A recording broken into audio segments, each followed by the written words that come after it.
Hi everyone, what has changed post-COVID-19 when it comes to real estate? No matter whether you're a buyer or seller, just do understand that things are going to be done differently nowadays than they were done before. It's part of the evolution and transformation, I believe, that is currently unfolding within our industry.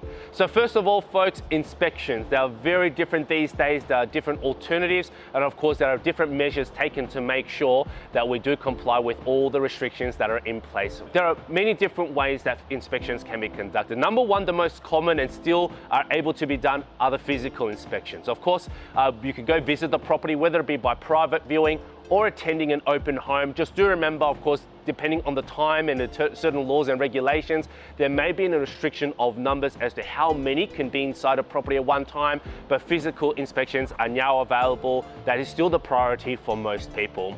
Secondly, virtual inspections have become more and more popular, albeit the technology and the conduct of virtual inspections was available prior to COVID-19. What we've seen is that this has been very, very popular post-COVID for people that are still, of course, a little bit unsure, or even they could be based interstate and want to view a property without having to physically be present there. This can be done through virtual tours. This can be done through a live open for inspection walkthrough where people literally are using a handheld camera and guiding a person throughout the property itself without, of course, them being there. Certainly these technologies are available and this can be put to good use for those of you wishing to inspect and house hunt. But once again, just be mindful that when it comes to auctions and open for inspections, there are restrictions on numbers. So sometimes if you do go to a property, you may need to wait and line up just to make sure that we do comply with all the rules. Auctions, I just mentioned a bit earlier, they are still in play now, and auctions are done quite differently as well. What you'll see today is a fusion of both the traditional style and the new age modern style. So the traditional style is that the auction is being conducted at the premises or at the property, or of course in an in-room. Now both of those are being conducted with people present, and right now we're allowed to do that, and of course numbers are restricted based on regulations. But to make sure that we do cater for the community and that we do cater for the wider group, we do now fuse that together with the online aspect as well.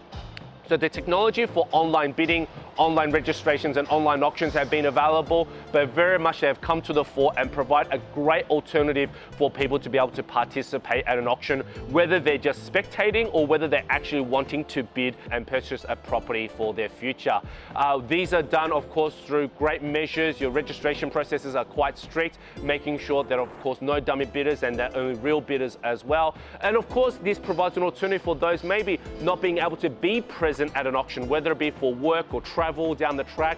Because these technologies have now come to play, you're able to utilize them to your advantage moving forward well into the future down the track as well. Another big change that has come to real estate, and I'm sure with many other industries, are contracts. Nowadays, contracts are very much done digitally, whereas previously a lot of contracts are done in person, and physically, of course, writing onto the contract. We're all doing this digitally now, of course, through the cyber world, making sure that can be exchanged easily, seamlessly, and very much at your own comfort. So if you were to buy a property at auction online, then of course the contract will be sent to you digitally for digital signing and return for the owner to sign. If you are, of course, based overseas and you're selling a property, this can all be done digitally very much easily as well. So these are three of the biggest changes when it's come to real estate, folks, post-COVID-19. I'm sure more changes will come. The world is always changing and we will change together with it.